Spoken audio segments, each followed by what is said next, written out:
Good evening, Internet. I'm Dave Morris. Coming up in Wednesday's episode of The Play, we'll take a look at OU's next opponent. We'll also find out which major retailer will open its doors on Thanksgiving, and we'll check out a new lifelike exhibit at the Science Museum, Oklahoma. But first, a deal is on the horizon in Washington. Both houses of Congress plan to vote at some point Wednesday on an agreement to end the government shutdown and raise the country's debt ceiling. We spoke to our man in Washington, that's Chris Castile, earlier today about the government gridlock. He says while the deal could just be a temporary fix, it's a good chance we may see more of the same early next year. Past is prologue. We're going to run right up against this. A government shutdown in January, debt ceiling crisis in February.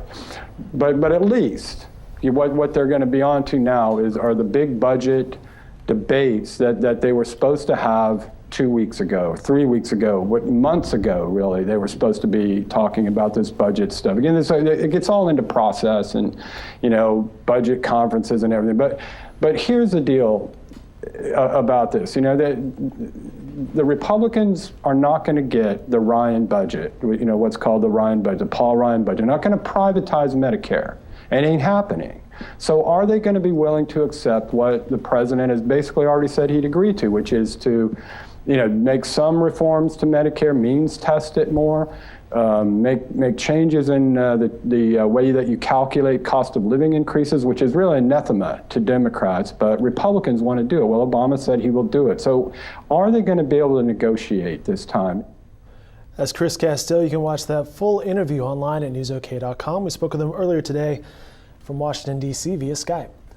Well, the holiday shopping season is already upon us, and it won't be long before we start seeing those flyers and ads about the seasonal deals. You may remember last year some retailers made the decision to open on Thanksgiving to allow customers an early crack at Black Friday bargains. According to our Jennifer Palmer, another major retailer will be doing the very same this year. After more than a century of staying closed on Turkey Day, Macy's will allow shoppers inside their stores. You can find out all the details by reading Jennifer Palmer's story in Thursday's business section of the Oklahoman. Also in Thursday's business section, news that Chalk Beer will be expanding. We spoke to business editor Don Mecoy earlier to learn more about the budding beer business. Chalk Beer Company has bought some equipment from an Atlanta company that allows them to expand their capacity. They've needed to do that because their beer's getting more popular, but also because they contract with a Tulsa company, allow them to come in and use their equipment. So they're basically, essentially doubling their capacity. Those stories again can be found in the business section, upcoming editions of the Oklahoman. Turning to sports, the Sooners will be heading to Lawrence, Kansas this Saturday to take on the Jayhawks. And this time, they will also be facing one of their former teammates. It's Justin McKay. He was a highly touted wide receiver when he arrived in Norman, but McKay never saw much playing time and he transferred to Kansas. Our beat writer, Jason Kersey, who covers the Sooners, will take a closer look at why McKay left the Crimson and Cream and why Coach Bob Stoops let the player leave for a conference rival. Finally, a new exhibit was recently unveiled at Science Museum, Oklahoma. Red Dirt Dinosaurs, and why wouldn't we have some of those, takes a look at Oklahoma millions of years ago. Oklahoma has a rich paleontological past.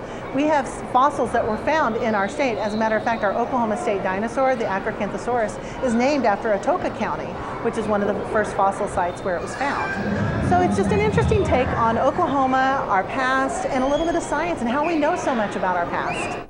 Thank you very much, Sherry Marshall. Again, more on that. The story and the video can be found in tomorrow's editions of the Oklahoman and on our website at newsok.com. Along with all of this news, and we'll have the very latest out of Washington updated throughout the night and early morning on our website at newsok.com. Have a great Wednesday, everyone.